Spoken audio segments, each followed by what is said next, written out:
안녕하세요. 저는 요즘 우리 남편 덕분에 정말 효녀가 된 것 같습니다.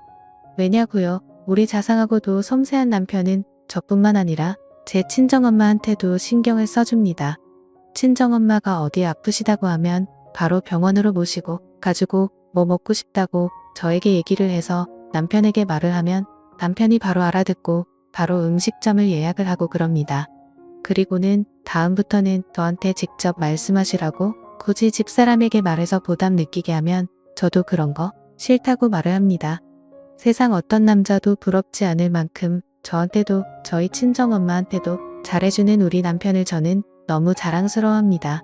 그래서 친구들한테도 우리 남편 내 친정엄마한테도 엄청나게 잘해준다고 입이 아플 정도로 자랑했습니다. 니네 남편은 평생을 살아도 친정에 뭐 해다 준 거 있냐고 하면서 애들이 절 재수없어 할 때까지 자랑을 했습니다. 그런데 저를 예전부터 조금 시기를 하던 친구가 저에게 야 니 남편 혹시 니 친정엄마 돈 보고 니 친정엄마랑 바람다면 어떡하냐고 하더라고요. 야 그럼 정말 꿀잼일 텐데 하면서 비웃듯이 저에게 말을 했습니다. 저는 그 말에 야 너 선 넘는다 자제해라 하고 조금 정색을 하고 말했습니다. 그러자 친구는 흐뭇하면서 딴청을 피우더군요. 그런데 저도 여자인지라 남편이 저에게만 잘해주면 되는데 굳이 저희 친정엄마에게 이렇게 잘해주는 이유가 궁금했습니다. 진짜 우리 집 돈 때문일까 아니면 정말 혹시 우리 친정엄마랑 하는 생각이 들었습니다. 저는 그래서 친정엄마랑 남편이 그런 사이인지 아닌지 확인을 하기 위해 조금 남편의 뒤를 밟았습니다. 그런데 정말 제가 그동안 몰랐던 것들을 알게 되었습니다. 남편은 그동안 저 몰래 저희 친정엄마를 자주 만났던 거예요. 친정엄마는 사실 다른 나이 드신 주부와는 다르게 조금 젊어 보이고 관리를 아주 잘한 편입니다. 그래서 어떨 때는 저보다 어려 보여서 친정엄마한테 조금 자격지심이 있는 편입니다. 그래서 결혼을 하고 나서부터는 친정집에 찾아가는 게 자연스레 줄어들어서 친정엄마가 뭐하고 사시는지 관심이 없었습니다. 그런데 저 모르게 우리 남편을 만나서 엄청 호의호식을 하고 있더군요. 남편은 저희 친정엄마를 데리고 저와는 한 번도 가본 적이 없는 고급 레스토랑에 아쿠아리움 그리고 심지어 미술관과 전시회 등 보통의 여자들이 자신의 남자친구 또는 남편과 같이 가고 싶어하는 곳들을 갔습니다. 제가 자신들을 미행하고 있다는 것은 눈치채지 못하고 온갖 연인들이 할 수 있는 행동도 서슴지 않고 했습니다. 손을 잡는 것은 기본이며 얼굴에 뭐가 묻었으면 그 크기 큰 손으로 자신에게는 장모인 여자의 얼굴을 살포시 잡으며 휴지로 닦아주는 그런 행동까지 했습니다.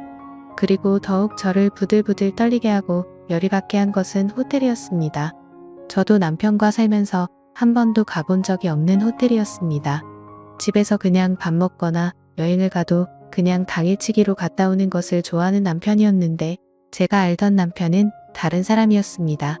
자기 장모와 함께 있는 남편 놈은 활짝 웃으며 어떤 호텔이 좋을까 또는 장모에게 자기라고 부르며 어느 호텔을 가야 더 좋은 서비스를 받을 수 있을까 등등 저한테는 전혀 보이지 않았던 모습들을 보이며 저를 더욱 비참하게 만들었습니다.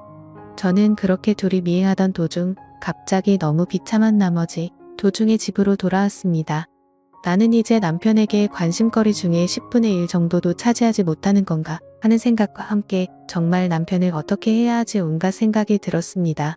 바로 그 순간 집 현관 도어락 비밀번호를 누르고 남편이 들어오는데 저는 눈이 돌아버려서 제 옆에 있던 석고상을 남편에게 던졌습니다.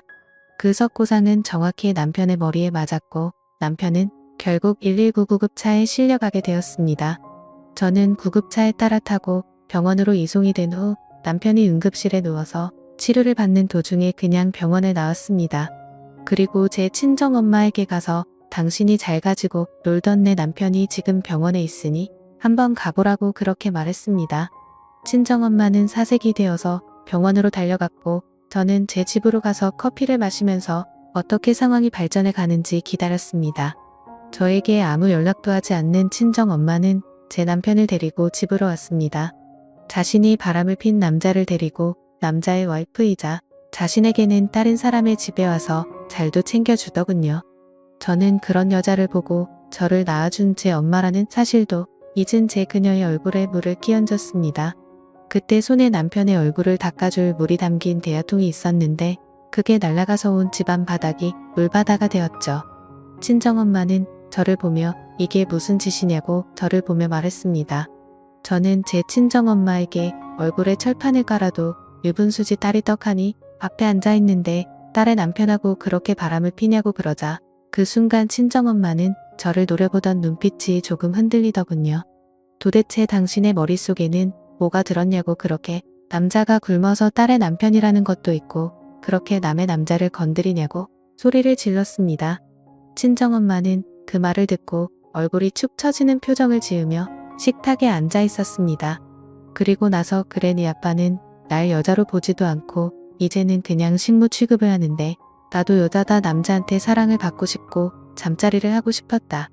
그런데 남편은 나의 여자 취급도 안 하지 내 눈에 들어오는 건 사이뿐이지 그래서 이러는 게 잘못됐다는 것을 알고도 멈출 수가 없었다고 반말을 하였습니다. 저는 눈 하나 깜짝하지 않고 그 말을 다 듣고 나서 몰래 켜둔 녹음기를 보이며 그러냐고 이걸 남편에게 들려줘도 상관이 없겠네 하며 친정엄마에게 말했습니다.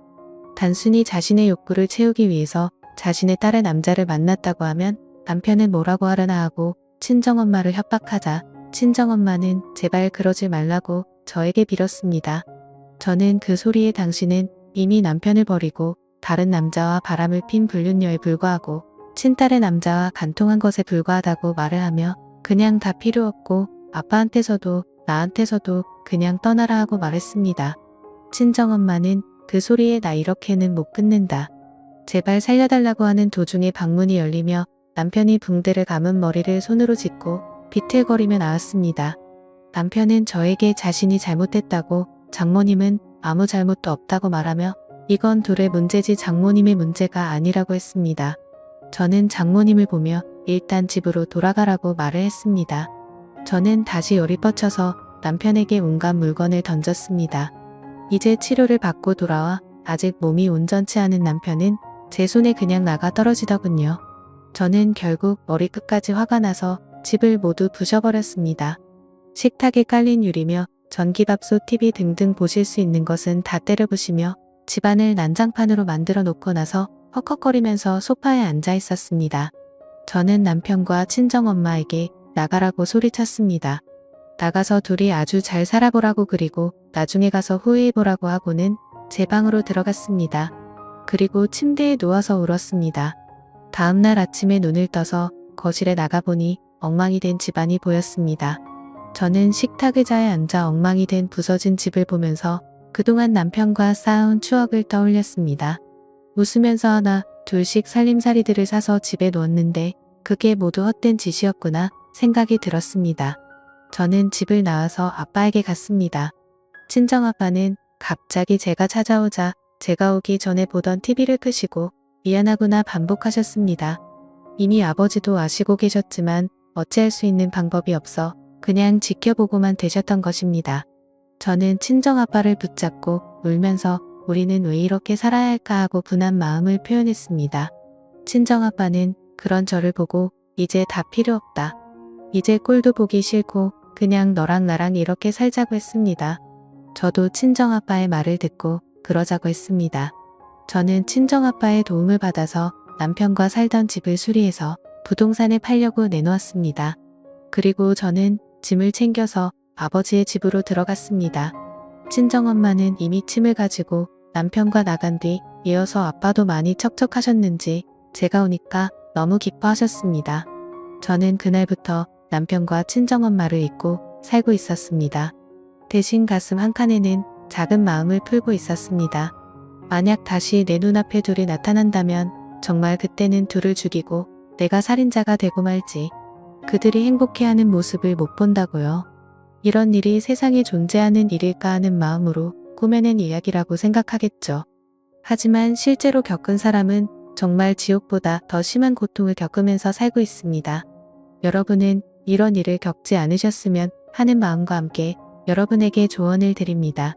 여러분의 가정은 여러분들이 지키는데 가장 좋습니다. 제 사연 들어주셔서 감사합니다.